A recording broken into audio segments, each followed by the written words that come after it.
Chapter 15. Darcon. What happened? That was the thought that flashed in Darcon's mind during the moment of stillness between battle and defeat.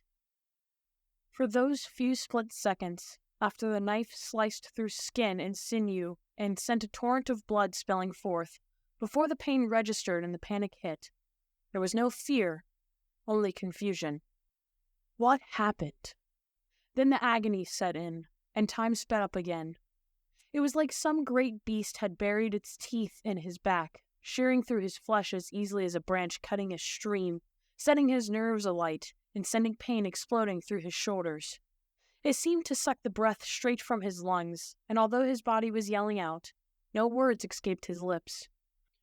Blood came out instead, coppery on his tongue, before his awareness had even fully caught up in his situation.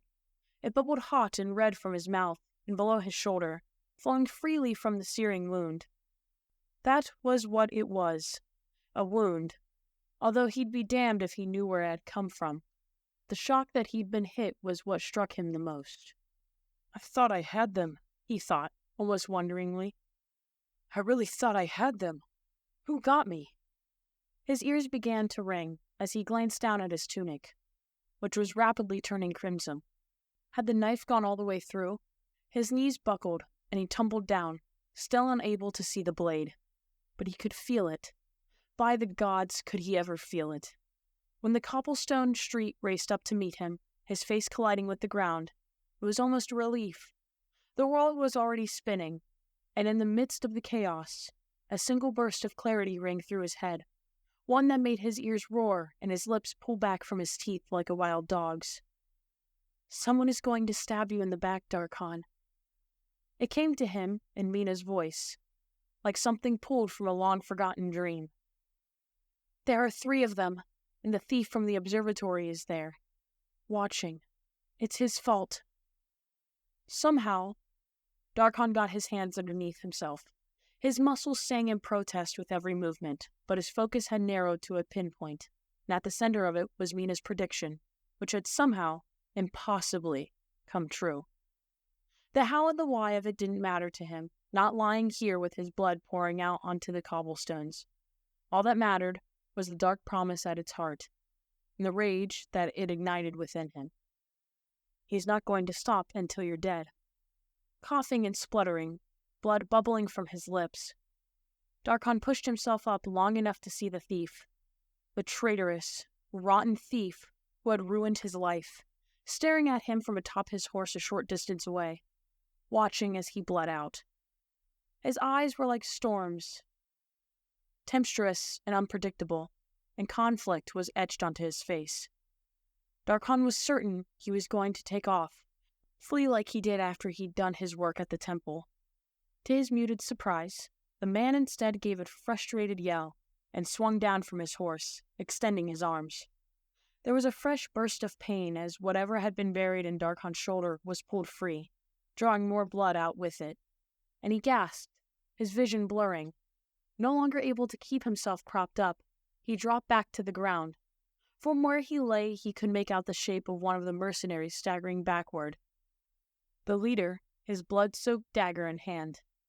Then, there came a flash of light that streaked through the evening, as quick as lightning and twice as bright. Darcon clamped his eyes shut, wincing.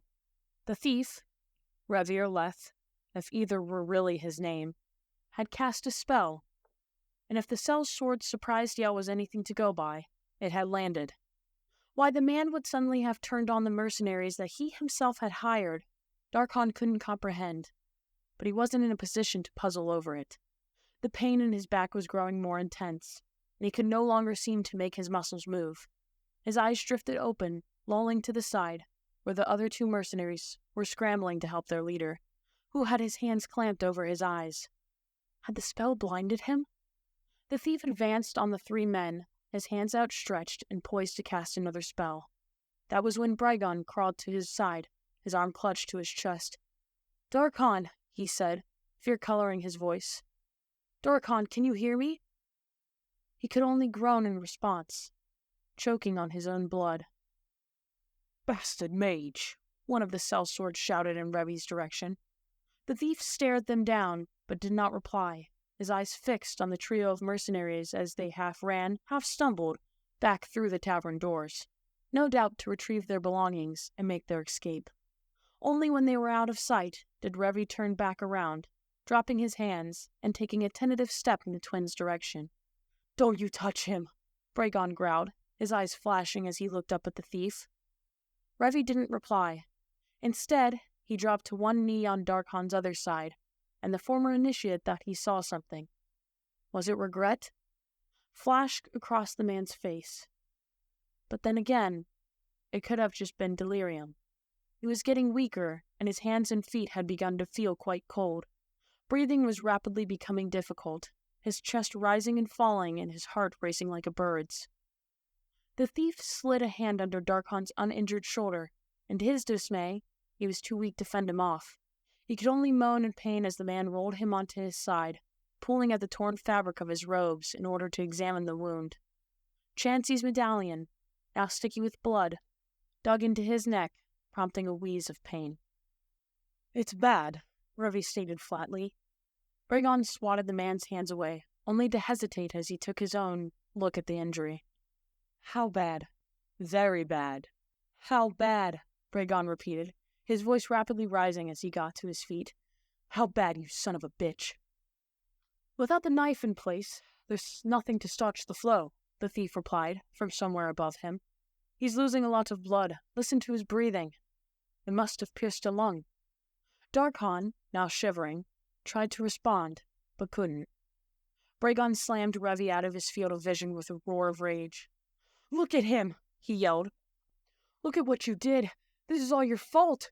His voice broke as he glanced back down at his twin, panic in his brown eyes. Somewhere off to his right, the thief replied, "Aren't you a healer? Isn't that what you augurs do?" Even his composure seemed to be faltering. "You think healing is just something I can do with a wave of my hand?" Bragon spat back. "Maybe I should just conjure up some salve out of thin air." Making a disgusted noise, he gestured around at the windswept roadside with his good arm. The intersection was deserted, and the only other structure besides the tavern was a small wooden house, obviously belonging to the barkeep. There was nothing else but dirt and cobblestone, blessedly cool against his back, and Darcon wondered what it would be like to fall asleep here against those smooth stones. It would be comfortable, he thought, just to close his eyes for a moment.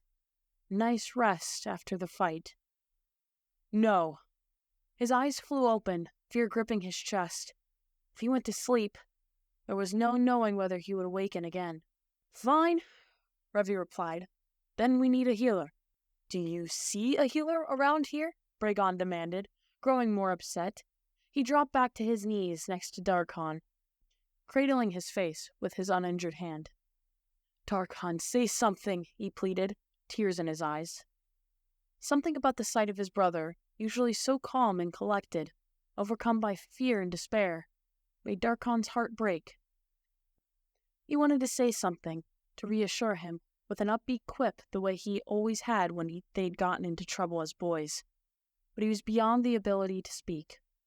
All that came out was a whooping rattle, and even reaching out to touch his shoulder proved to be too much exertion. He gave in to a fit of coughs, the pain on the inside now almost as strong as the pain on the outside. Perhaps it was for the best that he couldn't talk. Words wouldn't help them now. For a moment, Darcon wasn't sure how long they lingered there, at a loss, and he was vaguely aware of the thief watching them, his eyes darting back to his horse, and then to the open doorway of the tavern. Sound was pouring out, not the usual drunken ruckishness either. "Told you to get out," the bartender shouted from inside. The mercenary spilled out onto the street, spitting blood and curses, but giving the thief, whatever magic he had used on them, a wide berth. It was clear from the way the leader was staggering that the spell had damaged his eyes, and his followers didn't seem interested in creating more problems for themselves. The bartender followed them out, his wicked-looking sword poised over his shoulder. "I ever catch you in here again, it won't be a warning," he bellowed at the retreating sellswords. "Drunken, violent bastards, the lot of you," he added in a grumble. "Nothing but trouble." Bragon pressed his hand to the wound in Darcon's back. The pain brought him back from the brink of unconsciousness. "Come on, Darcon," his brother was saying, almost chanting now. "Don't do this. Wake up. Come on. Get up. We'll find you help."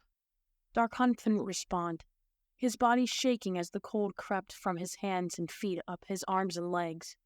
He was dead weight, and on some level, this scared him.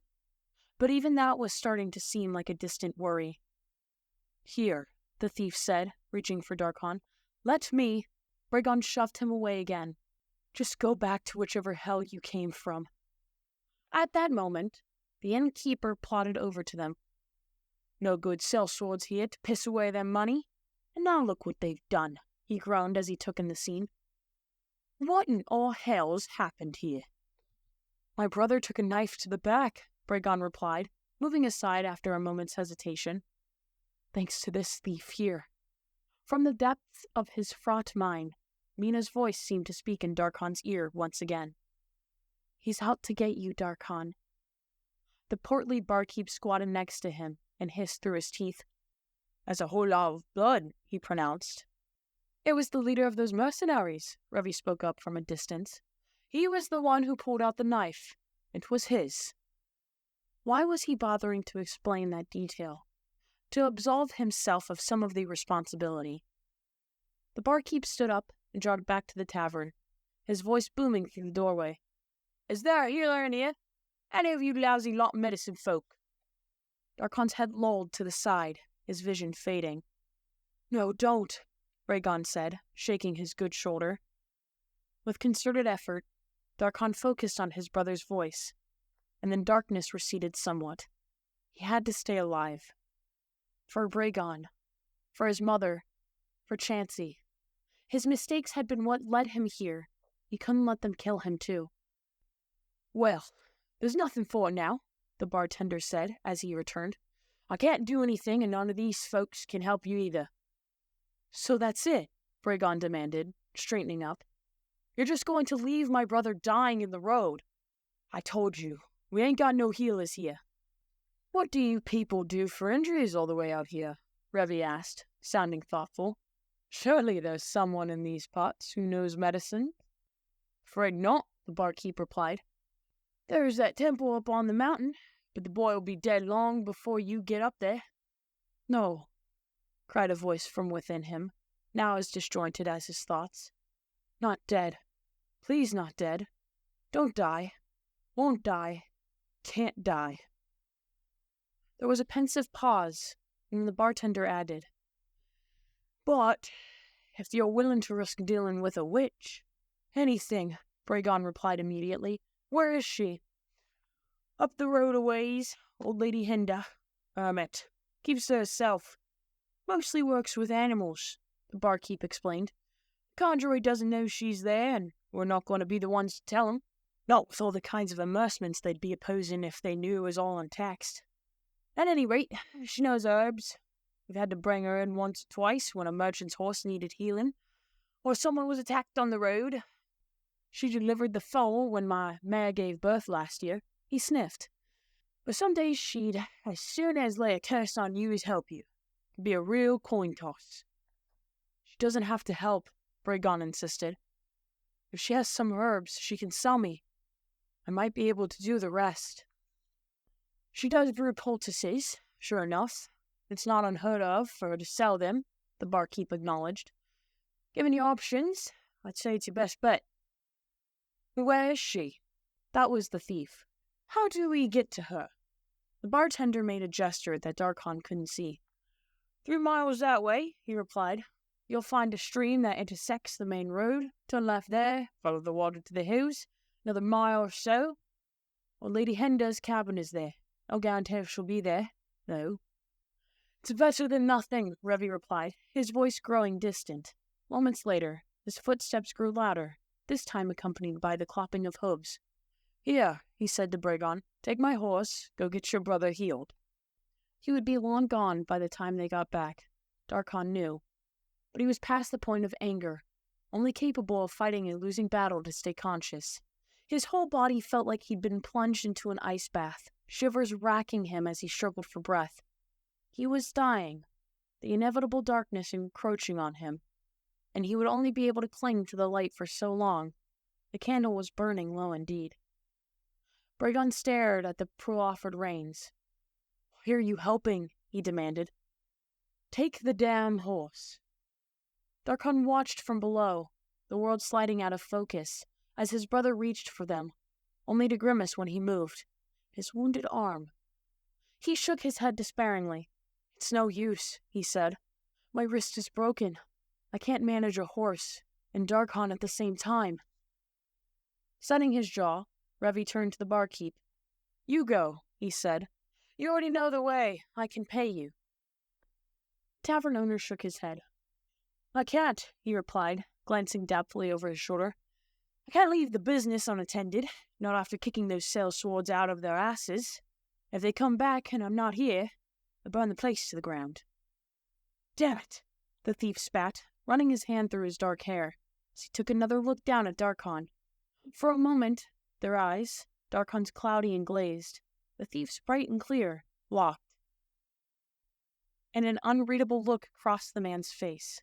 Swearing again, Revi stooped down and slid his arms under Darcon's chest and legs, careful to avoid the knife wound. Darcon gasped in pain, his heart stuttering briefly in his chest before regaining its rhythm. Revi climbed into the saddle in front of him, pausing to reach a gloved hand out to his brother. Bragon hesitated for just a moment before accepting it and climbing up, situating himself in front of Darcon. The horse, a muscular great steed from Emerald Reach, was big enough to carry the three of them, but it still sighed beneath the load. Some part of Darcon wondered whether the weight would be too much for the animal, but then his eyelids were fluttering closed, and he lost the thought. "Don't touch my skin as we ride," the thief instructed Bragon, his voice quickly fading. "Hold on to my shoulders." He nudged his steed into motion, first a trot, and then a full tilt gallop, and although the horse didn't seem fazed by the weight, didn't matter. They wouldn't make it. That much was clear to Darcon even as they clattered away, kicking up dust as they went. His heart stuttered and stopped again, and although it resumed once more, still fighting, it was slowing, halting. It seemed to have given up on its sprint and was now lurching onward in fits and starts, like a wounded animal. His traitorous lungs were filling with blood. His eyelids felt like they weighed a ton. "Fight it," he told himself, but the rallying cry rang hollow. His definite spirit was trapped within a body that no longer worked and a mind that was rapidly drifting away from him. There was no fighting. Not this time. "I'm dying," Darcon realized, and although he knew it without a doubt, he felt surprisingly little fear at the prospect. It was as matter-of-fact as the weather, and rather than terror, called forth a deep sense of melancholy within him. He would never see Bragon's face again, never see his mother's or Chansey's, never laugh again, never cry again, never fight again. He would never see Mina again. There would be no ascension when it happened either, no rising anew on the wave of starlight and glory promised to him by the Order. There would only be darkness, and when it came for him, he didn't resist. He died thinking of Mina. Chapter 16. Seth. They were too late, of course. He supposed he shouldn't have been surprised, and yet he was, his mind rebelling as he took in the consequences of his blunder. A rueful pain gripped his stomach as he watched Bragon collapse on the doorstep of old Lady Henda's cottage, his dead brother's body draped over his lap. There had truly never been any hope of arriving in time, not with the way Darcon had been bleeding. The boy had been doomed from the start. Seth stood firm and swallowed back his emotions. He was good at that. "Please," Bragon said for the 9th time, his voice raw with emotion at this point. It was no longer a cry for help, but more of a chant, something to cling to other than the corpse of his twin brother. Seth could hardly bear to look at him. Already his scars were flaring up, their call as fervent as ever, but the force of the boy's devastation was even stronger. It brought a hard lump of guilt up in his throat that was difficult to swallow. "Please," the young augur begged again, his voice ringing out through the silent forest. 10 times. Eyes closed, face damp with tears, Bragon had begun to sway back and forth a little, an unconscious, self-pacifying movement born of pure, agonizing grief. "Please." A rattling sob escaped his chest as he slumped further over his brother's body, clawing uselessly at the muddy ground with his uninjured hand. 11 times. More weather was moving in, raindrops beginning to patter against the trees in a way that was almost mournful. The canopy wasn't enough to protect them here in the clearing. Rainwater dampened Seth's hair, and he shivered against it. They'd been at this for 30 minutes and counting, all haste having evaporated in the aftermath of the tragedy. The boy didn't seem to care about anything other than cradling Darcon's limp form, even as the temperature dropped, and the once clear sky grew heavy with black clouds. And from somewhere, out in the darkness, there came the faint sense that they were being watched. It had started not long ago, a dull prickling at the edges of his perception, nothing more than a whisper of intuition. Still, it was hard to shake, and it made him uneasy. "Come on," Seth said, taking a step toward Bragon. "Gather up his body. We should get back to the inn, where it's warm and dry." If Bragon had heard him, he gave no response, although his eyes did flutter open. Returning to himself, if only a little, he cupped his free hand around his mouth and issued a desperate shout. "Hello," he called at the closed cottage door. "Please, we need help out here." 12, Seth thought grimly. It wasn't the first time he had called out for old Lady Hinda, but for all they had pounded on the wooden door, there was no response. No one was home. The herbalist must have left the fire going and gone out. Either that, or she was deliberately not answering the door. "My brother needs help." The grief was still in Bragon's voice, along with a touch of horrified resignation.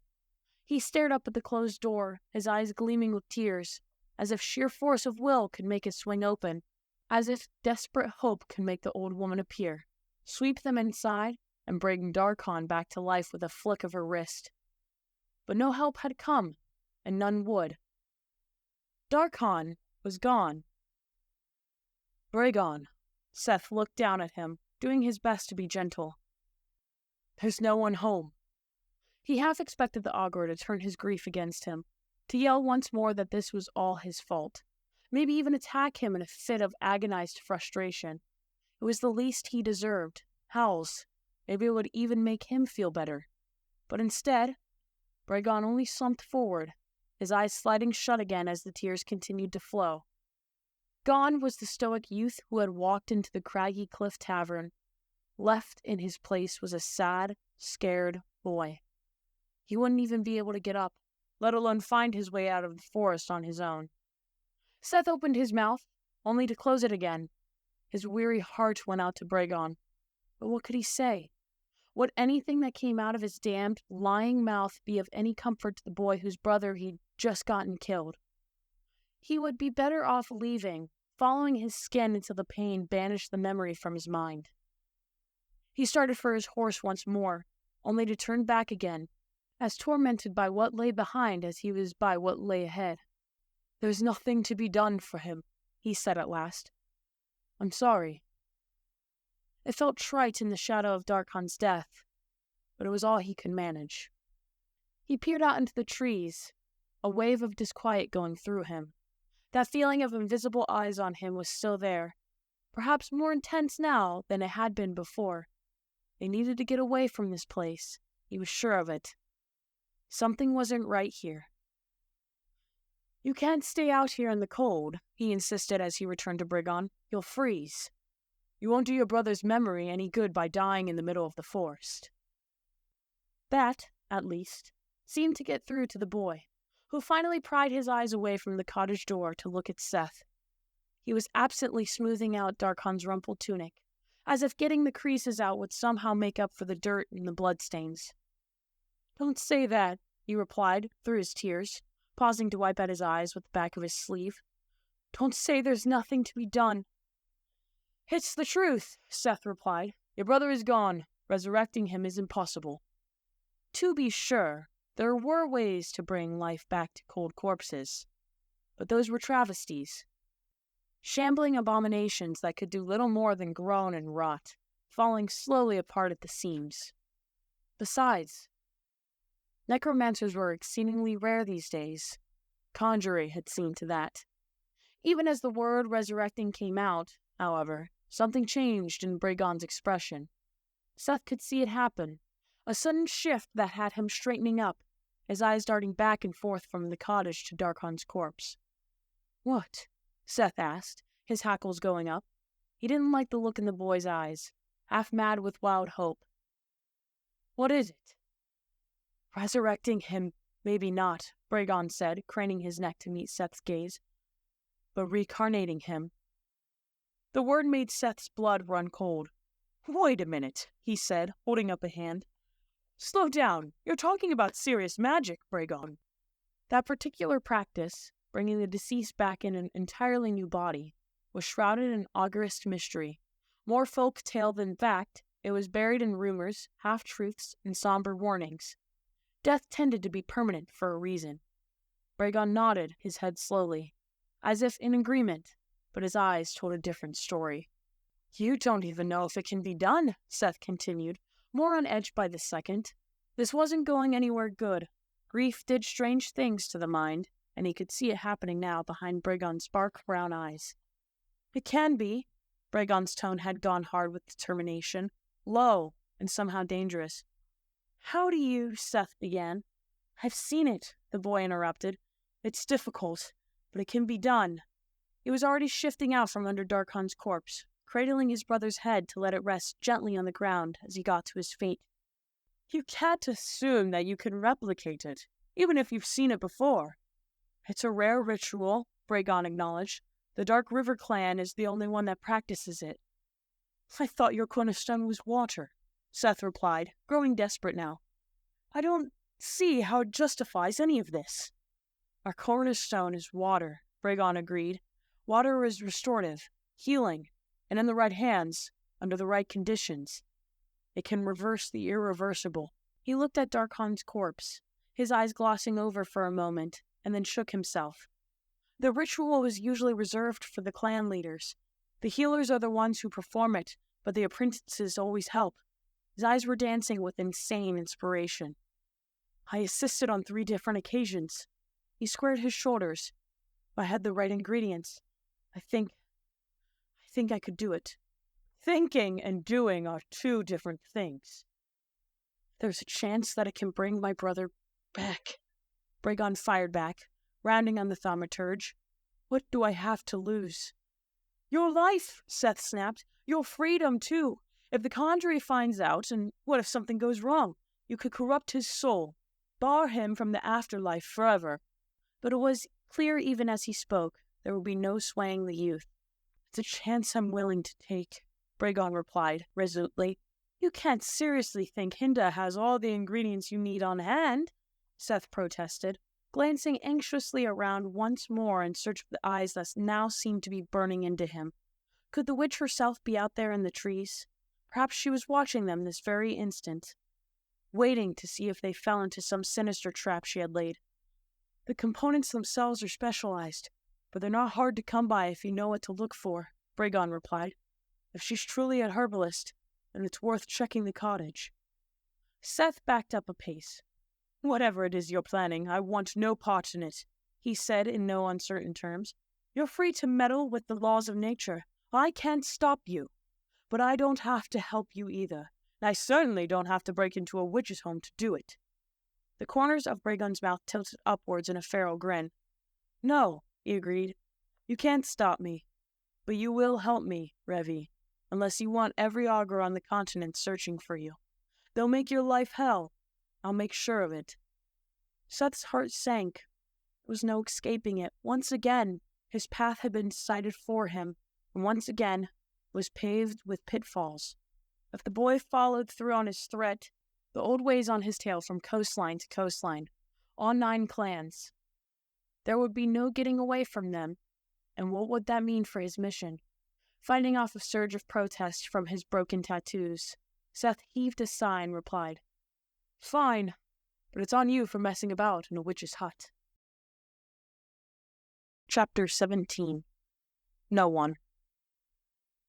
He should be dead. He had to be. By all rights he was. It was as they said it would be, a great, blinding light, the absence of all sound, and then an all-consuming blackness. Except, even as the dark swallowed him, a new kind of clarity encroached on his field of vision. If it could really be called vision when he no longer had eyes to see. Although his body was face down, he realized that he was also facing the sky, a sky that was growing steadily closer. His physical orientation ceased to have meaning. This should have alarmed him, but instead, he found himself sufficed with a kind of blissful calm. He was levitating. No. Floating. No. Being carried. Borne up toward that star-flecked tapestry, as if he were lighter than air. Up he went, past the treetops, carried by something he could neither perceive nor understand. It was not frightening. It was not exciting. It simply was, just as it should be, and that gave him great comfort. He could rest now. Except, he was encountering resistance. Something far below was pulling back against his ascent like a ship anchor dragging doggedly across the ocean floor. It pierced through that sense of easy comfort, giving him pause, making him wonder. And then it struck him. Half of him was still down there. With some effort, he pried his attention away from the captivating world above, directing it back to the ground, where something, or someone, was holding on to him. And yes, there it was, its pull stronger now that he was focusing on it, a thread, spun from love and memory, tying him inextricably to the other one, the twin, the caster.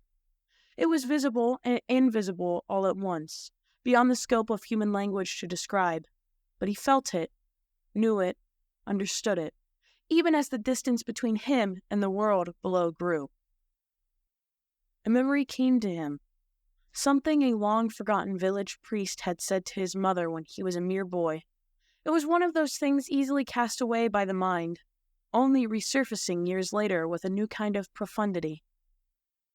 Some would say the gods have cast their favor on you. Few things hold more power than the bond between twins. The priest had been right, of course. He had loved his mother, and he had loved his sister, but neither quite so fiercely as he had loved his twin. This tethering thread was no new thing. His death had simply given form to a connection that had sustained them both for years.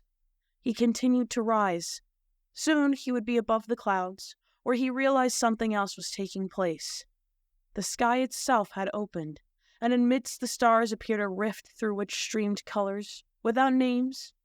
It seemed to beckon to him, not commanding, but offering, extending the opportunity to return to that place, the place from which everything came. But he didn't want to go. He couldn't. Not with his brother still below him, in pain, desperate for a miracle that wasn't coming. His twin would soon find out that he was gone. And then what? What would become of him? Did he truly want to know? He wasn't sure how long he fought it, clinging to that thread for all he was worth. But as he did so, the opening in the sky began to recede before him. He drifted, struggling for purchase on the last line he had to the world below, watching as the door to that place, peaceful, welcoming, warm, disappeared. The sky encroached on it once more, a few last fragments of golden light scattering out like sunbeams as the rift closed, winking out of existence in a painful, tragic flash. Without the hole in the sky calling to him, it was easier to hold on to the sight of his twin far below him. Weightless, the spirit followed, never letting go of the anchor, but he couldn't fight the fear that now threatened to take hold of him. He thought about the hole in the sky, now closed, and panic danced in his mind, whatever was left of it. It was my chance, and I turned it down. He had read the stories. This was how ghosts were made. A terrible certainty seized him then.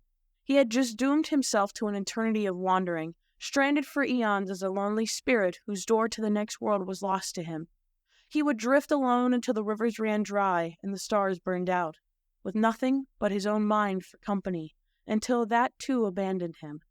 His consciousness would give way to madness, and still he would linger, neither living nor dead, with no way out, praying for a death that would never come. He would languish for eons, eventually dissolving into nothingness, only after the last stars had long since blinked out of the sky. He would have screamed if he still had a voice. No. A thought calm and collected, driven by love, came to the surface. You still have your brother. That thought kept him from despairing. He held that connection, embracing the bond, tethering him to his twin, leaning into it, disappearing into it. He could drift for 100 years, as long as he had his brother. I'm here, he cried out. I'm still here, I'm not gone. But it was like looking through a one-way window. His twin gave no indication he had heard, or that he had picked up on any of the emotions he was trying to send his way. Desperate to make himself known, he drifted lower, floating down until he was level with his brother. See me, he pleaded. I'm here. And his twin did lift his gaze then, his eyes connecting with what would have been the spirits, if he'd still had eyes of his own. But there was no recognition in his brother's oak-brown gaze. No hope. He was looking straight through him. Their mutual grief bled out of them and surged through the tether between, overwhelming in its nature and intensity. It was a universe of emotions that spilled forth in a flood, and each of them was a different shade of sorrow. Chapter 18. Seth. There is magic at work here, Seth thought, no question about it. It flooded his skin and assaulted his nerve endings, prompting a fresh wave of unease as he turned to survey the old woman's domicile, genuinely studying it for the first time. Gnarled tree trunks twisted up from the ground, interwoven in the exact form of a house, their branches forming the roof. An oval-shaped window hewn from a solid piece of amber cast a golden glow through the plain wooden door, the only part of the hut that hadn't been fashioned with nature magic. A plume of smoke trailed lazily out of the chimney, declaring the presence of a fire burning inside. The smell of rich herbs and flowery incense wafted out through the seams in the branches, and even Seth had to admit how welcoming it looked, despite its location. If the old woman was home, though, that was liable to change. Bragon turned to the door of the cottage and gave the handle a push. He tried again with his shoulder, yielding the same result. The door creaked on its hinges, but it didn't budge. With a frustrated grunt, the Agor turned back to Seth. You're bigger than I am. Can you break it down? Seth shook his head, taking a step forward and extending his hand. Performing the movements, reaching inward for the power he needed, he waited for the energy to swirl up from his chest to his arms and finally to the tips of his fingers. The rain clouds had blocked out the moon, but the glow from the yellow window overhead was enough for Seth to cast a hazy shadow on the ground. Soon, the shadow was detaching from his arm at the wrist, oozing down and under the crack beneath the door. The thaumaturge closed his eyes in concentration, and after several tense moments, there came a muffled click as the bolt slid out of place. One push later, the door swung silently open. Although he braced himself, Seth was not immediately blasted off his feet by a hex or curse. The hut was empty. There was power here, though that much was certain, and he grimaced as his burning skin began soaking up the energy around him. That the only door had come to be locked without the occupant being inside was only further proof of magic at play. Bragon did not hesitate, shooting across the threshold and leaving Seth to retrieve Darcon's cooling body and carry him gingerly into the small cabin. The sharp fragrance of all manner of sweet-smelling herbs perfumed the air, filling the place with a cloud of scents that was almost overpowering, but not as overpowering as the anxiety that now seized him. That feeling of being observed was back, stronger than ever, and he paused to look around, Darcon's wrist in his hands. For what? He wasn't sure. Traps, maybe? Glyphs that had been somehow rendered invisible? Eyes staring down from the rafters? But there was only Bragon, his dead brother, and Seth himself. Telling himself to forget it, he maneuvered Darcon's body inside, pushing the door shut behind him with his foot. Although a fire burned in the hearth, it seemed to be suspended in midair, a roaring ball of flame with no wood or coal to fuel it. It threw out a flickering orange light that illuminated the inside of the hut. A neatly made cot stood next to the fireplace, and rough-hewn shelves lined the twisted trunk walls. Crammed onto them was all manner of tomes, spellbooks, and atlases, as well as countless ceramics, glass, and wooden containers. With his skin drinking in the magic around him, temporarily distracted from nagging him, Seth was free to examine some of these in more detail. He could make out a few of the more exotic ingredients: powdered unicorn horn, manticore venom, centaur blood, silver dragon scales, whiptail wyvern poison, and proof that an amethyst dragon nest was indeed somewhere nearby, in the form of a nondescript clay jar at the end of one of the shelves. The charcoal lettering on the front proclaimed that it contained an amethyst egg yolk, but that would be of no help to Seth. He needed the whole egg. Overhead, growing directly out of the web of wooden limbs that formed the roof, were herbs and flowers of all kinds, along with sticks of incense and dried grasses piled neatly on the higher shelves. The heat from the mystical fire was driving the chill of the wind and the rain from Seth's body, but that did nothing to ease his growing apprehension. He realized with dismay that Bragon was right. Everything they needed was likely here, as if the place had been stocked specially in preparation for their arrival. Pushing that thought away, he did his best to concentrate on the matter at hand. There wasn't much space to perform the ritual Bragon was set on completing, so Seth laid Darcon gently down on the wooden table that stood in the center of the room, elbowing a stack of books aside to clear space for the boy's lanky body. Bragon was already riffling through the containers on one of the shelves, his brow furrowed in concentration as he sought out the ingredients he needed. "Yes," he said finally, pushing a jar of rodent buns out of the way to pull a heavy clay urn off the shelf. "It's all here. I could do it." It wasn't clear whether he really believed it, or was simply trying to convince himself. "Let's hope it's the former," Seth thought grimly. Holding the clay pot in one arm, Bragon tried to pull the lid off, only to let out a hiss of pain and drop his broken wrist to his side. "You can't do it," Seth told him. "Not with a broken wrist, at any rate." "Then you're going to help," Bragon stated, nodding down at the jar he was cradling. Seth gritted his teeth. The tattoos were returning to their siren song, pushing him relentlessly back toward the road. The amethyst nest he sought couldn't be far from here, but unless he wanted an augur clan, likely the speakers of the grove in this area, or worse, the Calidarists, on his ass before dawn, he would have to see this through. Reaching forward, he pulled the lid off the container, watching as Bragon extracted what looked like a handful of seeds before holding out the pot. "Put this back and start looking for boar's blood," the apprentice instructed. "That will give him strength." Nodding curtly, Seth accepted the jar back, shoved it onto a random shelf, and began to rummage, allowing himself to hope that this ritual would somehow go down without a hitch. Perhaps that would assuage some of the guilt that struck him whenever his eyes landed on Darcon's lifeless body. Besides, he reminded himself, we're in too deep to back out now. At last, he found the vial of dark blood, bringing it over to Bragon for approval. The boy nodded, setting it on the mantelpiece above the hearth, where he had already deposited the handful of seeds. "Good," Bragon said. "Next is changeling wings for the heart, widow's nettle for the lungs, ring root for the emotions." The young augur continued to rattle the ingredients off as Seth fetched them, one by one, from the shelves. All the while, his anxiety grew, and when it became clear that they would find everything they needed here, he couldn't resist stealing another look over at Darcon. A sense of dread settled in his stomach. "What's next?" he asked in a thin voice. "Ground basilisk scales for the soul, and lastly," the druid thought for a moment, racking his brain, and then his face lit up, "copper dragon gear dust for his memories." Seth pawed through the various containers before producing a tiny jar of the copper-colored sand, which he set down next to the rest of the ingredients. "Is that it?" he asked, crossing his arms. "That's it," Bragon replied. "Now we have to measure them. Here, put the cauldron over the fire." Seth moved toward the mantelpiece, where the large, unadored iron pot sat. "How did the two of you find me anyway?" he asked as he reached for it. The question had been bothering him for some time now.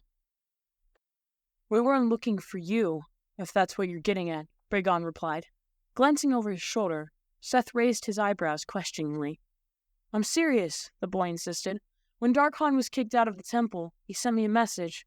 For real this time, he added with a sour look as he used his good hand to pick up the earthen water pitcher from the witch's bedside. He had nowhere to go. I was allowed to leave the settlement temporarily to go fetch him. The plan was to bring him back to the Dark River clan's alcove, to try to convince the speaker to still let him join. It's a long shot, 6 years later than most initiates start, but it was the only thing I could think of. Running into you was just bad luck. Yes, it was, Seth agreed. It's regrettable that this had to happen to him. Oh, I didn't mean it that way, Bragon replied. Bad luck for you. Now be quiet. I need to bless the water first. It'll be what brings the life back to his body. His mind racing, Seth did as he was told. The boy closed his eyes, his lips moving in a silent incantation. Seth was already helping with this God's forsaken ritual. What more did Bragon want? Revenge? Did he really think he had the stomach for it? Darcon had tried it, and look where it had gotten him. It was easy to see how green the twins both were. They had never killed anyone, never had to watch the light go out of a person's eyes as their life slipped slowly away. And they certainly had never had to wrestle with the reality of having been the one responsible. He was sure of it. He didn't have time to puzzle over it. The next thing he knew, the pitcher was glowing softly with a pale blue light. Whatever the augur had done to it, it had worked. As the glow faded, Bragon walked it over to the cauldron and poured the water in. What happens after this is over? Seth asked as he hefted the cauldron. He swallowed. After he comes back. Aware of Bragon's gaze burning into his back, he set it over the crackling flames. Heat licked at his hands as the cast iron pot immediately took on an orange glow, far too quickly for normal flame. Was that what was making him so nervous, the magic in this place, or was it something else? Bragon gave him a cold smile. It's simple, he replied in a steely tone. Once my brother has been reincarnated, he'll bring you back to the temple. You'll tell everyone there that it was you who injured that initiate, and that you were also the one who stole the scroll, and then they'll let Darcon back into the order. After that, he shrugged his fur-clawed shoulders. I don't know, but I guess they'll probably turn you over to the authorities. If you say so, Seth replied, looking away. Not happening. He had been in disguise for all of it. Even when he fought the girl, she hit her head quite hard, as he recalled. Hard enough to cast doubt on her recollection, perhaps. As for Bragon, he hadn't been at the temple to see what happened, which meant that the only other significant factor in the equation was Darcon. And that, he realized, is one witness testimony that can be altered. What was it Bragon had said again? Copper dragon gear dust for memory? The augur's apprentice's voice drew the thaumaturge from his thoughts. The scoops are here, he said, gesturing at a small pile of spoon-shaped bones and thimbles on the table. We need to be very precise with the measurements, down to the last grind. Oh, I'll be precise, Seth thought. I'll be incredibly precise. What's first? He asked. Half measure of widow's nettle. Bragon shook his head as Seth began to carry one of the black and red roots to the already shimmering cauldron. You'll need to grind it first. Don't add anything to the pot until I tell you to. The order matters. All right, Seth said, stooping to collect a mortar and pestle from under the table and setting to work grinding the root. They followed that with the boar's blood, only a thimbleful, and the entire length of the ear bone from an unidentified dragon, likely a silver, which he also ground up to a fine powder. One by one the ingredients went into the pot, and Seth couldn't stop stealing glances at the corpse on the table next to him. If he didn't know better, he might have said that the body had presence, like Darcon might get up from the table at any moment and start walking around. It was almost as if... He chastised himself. Stop it. That shouldn't be possible. But he knew on some level that it wasn't exactly impossible either. His nerves were rattled, and despite his efforts to keep it away, the thought slunk back into his mind like an uninvited guest. Almost as if he's still here. Ridiculous, of course. The half-mad musings of a sleep-deprived mind. The boy was dead. It was absurd to even wonder if he could. Judge you from beyond the grave. The concoction in the cauldron was bubbling and glowing, coloring the small room with vibrant amethyst light. Seth stirred the mixture cautiously with a ladle, finally understanding why this was such a well-guarded secret. The power radiating from the cauldron was both mesmerizing and obscene in its defiance of the natural order of things. It half sang and half shrieked its way through the markings on his skin. When the last of the ring root had dissolved into the fizzing potion, he turned quickly back around, grateful not to be looking at it any more. Last but not least, Rhaegon said, holding up the small jar of powdered copper dragon gear. 16 scoops for 16 years worth of memories. Seth nodded, taking the jar and wondering if there was even going to be enough.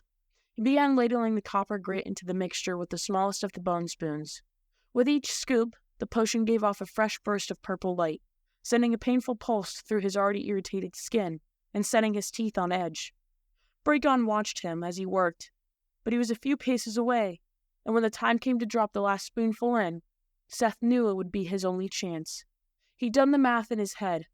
It wouldn't take much.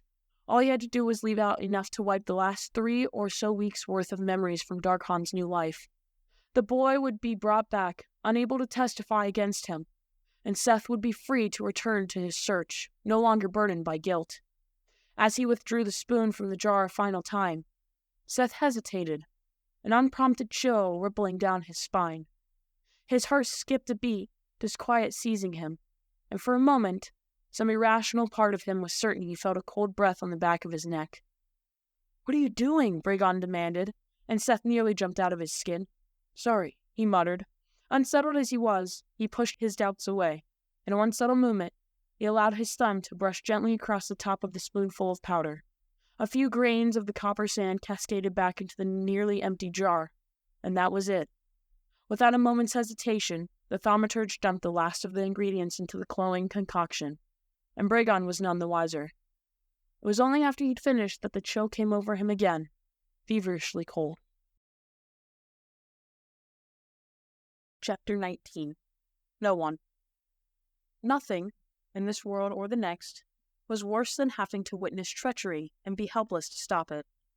This was a truth that the spirit was learning only now, trapped in this incorporeal form, forced to watch as the man who had done this to him tampered with his only hope of salvation. He had already taken his life, and that hadn't been enough. It took a special kind of evil to continue hurting someone after they were already dead. It was more than distressing. It was maddening. And there was nothing he could do except observe what was happening before him from his disembodied vantage point, overcome with dread and frustration. He thrashed against the injustice of it, desperate to break through and warn his brother. But his twin, the caster, was consumed by his task, and the villain was busy assisting with a put-upon look on his face that was positively enraging.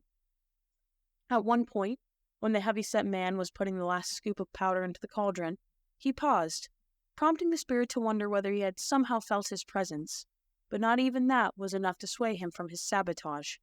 As the man hoisted the pot off the fire, there was no denying it. They were actually going through with this, and the man had done something to the potion. What would happen when they performed their ritual? Panicking and helpless, the spirit drifted above them as the villain marched in a circle around the clearing outside the witch's cottage. In spite of his obvious strength, the cauldron weighed his arms down to a V, forcing him to walk with his feet outwards to avoid banging his knees against its cast iron sides. His knuckles strained white against the weight of it, the power that it held. Even the spirit could sense it, ancient and ominous, like the bottom of the ocean, not meant to be understood. That force only seemed to grow stronger with each waddling step the man took. His terror grew. The villain clenched his teeth as he followed the path the caster had laid out. The rain had let up, the clouds shifting away, and the moons were throwing its pale light into the clearing. It was eerily silent, like the calm before a mighty gale. His twin had precisely arranged an intricate pattern of sticks and tree branches, and from above, the spirit could make out the shape. A great wave, poised to come crashing down and wash away that once was. The caster had explained the symbolism, movement, transformation, the undoing of what used to be to pave the way for what was to come. In the middle of the enormous image lay the corpse, his arms folded over his chest, as if he were merely sleeping. Maybe it won't work, the spirit thought. Part of him still hoped it would, but it was drowned out by the part that feared what would happen if it did. Would his mind survive? Would he be brought back half alive, his brain destroyed by whatever the villain had done? Would he even still be the person he had been before, or would he be permanently changed, lost to corrupted magic? Below, they were making their slow way around the outside of the enormous glyph, an arduous process considering its size. His twin stopped again and again, reaching back every other step he took to dip his hand into the cauldron and toss some more of the purple concoction onto the body. All the while, words continued to tumble from his lips in a low, hushed tone. There was power in those words, a kind of blasphemy against what should have been, and he could sense the cord linking them growing shorter, tighter, pulling him into the bounds of the sigil so that he couldn't float away. Felt like a violation, but there was nothing he could do, not even when he yanked on that thread between him and his brother for everything he was worth. It made no difference. The villain, for his part, was struggling to keep from dropping the cauldron. Good. It was the least he deserved. Meanwhile, the man's lips were moving in a silent count. 52, 53, 54. And it took the spirit a while to determine that he was actually counting steps. The caster continued his incantation, his face screwed up in concentration, and his hands spread wide at his sides. After an eternity, they arrived back at their starting point. Don't, he thought at his twin. You don't know what he's done to it. Unreactive, the caster turned, scooping the last of the poultice out of the cauldron, and threw it over the body with an air of finality. The villain dropped the cauldron, as if he couldn't be rid of it fast enough. The caster took no notice of him, already turning to face the sigil, and raised his arms, pointing to the sky overhead, where the clouds had swept away with the rain. The augurist's incantation came out tremulous, but somber, growing louder with each passing moment, until he was all but shouting into the quiet of the forest. Except the trees were no longer silent. A wind had picked up, jostling the branches and limbs, uprooting dead oaks and fracturing even strong, healthy trunks. The witch's hut was all that remained, and even that groaned and creaked against the wind. Horror shot through the spirit like lightning, and the urge to flee struck him. But even if the cord were to snap that very second, where would he go? What would he do, trapped in this insubstantial form? The young augur screamed himself hoarse in a struggle to be heard over the howling wind. The trees shed their leaves in a vicious cyclone. Branches snapped, plants were pulled from their roots and blown away. And yet, in spite of the chaos below, the sky cleared overhead, the moons and stars staring impassively down at them. The caster dropped his arms, a gust knocking him off his feet and sending him sprawling away from the wave-shaped sigil. The villain set his jaw and leaned into the storm. Seconds passed, and then suddenly, all resistance stopped, the clearing falling silent again. That was when it started, a pool, unlike anything the spirit had ever experienced before. It was like something invisible had sunk hooks into the very essence of him. His personality, his memories, his emotions, was now dragging him downward, back towards the ground, and his body. It called to him the same way the heavens had called to him before, and this time he wanted to go, but he resisted. The villain couldn't be trusted, and the spirit knew it, even as his body cried out to him. Putting all his energy into it, he fought back against that pool, steadying himself. The sound of an anguished cry pulled his attention back to his brother. His twin still lay on his back, gasps of pain escaping him as he convulsed in the dirt and leaves. For a moment, Spirit lost his focus, and the call grew. This time, it was even more of a battle to keep from being drawn back to the corpse, like trying to swim against the current of a raging river. Yet somehow, he managed, railing against that power and the fear of what would happen if he returned to the world after the villain's meddling. His body was still on the ground, completely undisturbed by the gale. Struggling to his feet, the villain plodded over to the caster, extending a hand as the boy fought to catch his breath. When they were both standing again, he asked, "What happened?" "I don't know," the caster replied, still trembling from shock and pain, his eyes locked on his brother's body. How long will it take for him to wake up if this thing worked? The caster raked his fingers through his tangled hair, now matted with dirt and leaves. It should have been instantaneous, he said, shaking his head. That's how it always was. The moment the spell ended, they were back on their feet, just in a different body. He brushed past the villain to approach his twin's lifeless form. I must have done something wrong. Conflict flashed on the villain's face, his lips moving again. 23, 24, 25. Was he counting the seconds? Dropping to his knees by the corpse, the caster held the back of his hand in front of his twin's mouth. The tug came again, yanking the spirit downwards. Again, he fended it off. Nothing, his twin pronounced, after a long moment, his voice breaking. Seconds passed as the caster and the villain watched with wide eyes, searching for any signs of life. 20 seconds became 40, and then 60. As they passed, the call began to grow weaker. The pull lessened, those hooks in his consciousness loosening, and it was easier to resist them now. They would soon be gone completely, surely in no more than another minute. Below his body was still a corpse, as pale and broken as it had been when they had arrived at the hut. The opportunity to return to it was disappearing, the door closing just like the door to the heavens had closed earlier. Uncertainty suddenly seized him, along with renewed anger, and the spirit turned to the villain, boiling with indignation. The man had already robbed him of one life. Was he really about to let him rob him of another? After a minute and a half, the caster let out another sob, reaching out to gently stroke his twin's forehead. I told you, this was a waste of time, the villain remarked at long last, crossing his arms. Cold, matter-of-fact, uncaring, and so damned smug. That was what did it. The spirit did more than just give in to the receding pool of his body. He embraced it, leaned into it, threw himself at it. The next thing he knew, he was hurtling back towards the earth, all other desires and needs vanishing from his mind. He slammed back into his body with the force of a meteorite, and the last conscious thought he had was in fact a realization. Bragon was still touching him.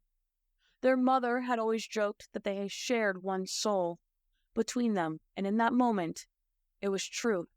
For both an instant and an eternity, they were no longer two, but one, their essences spinning together like lava blossoming from twin volcanoes.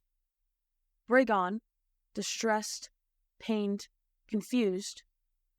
Darcon, enraged, determined, righteous. What is this? Who are you? Who am I? I don't know.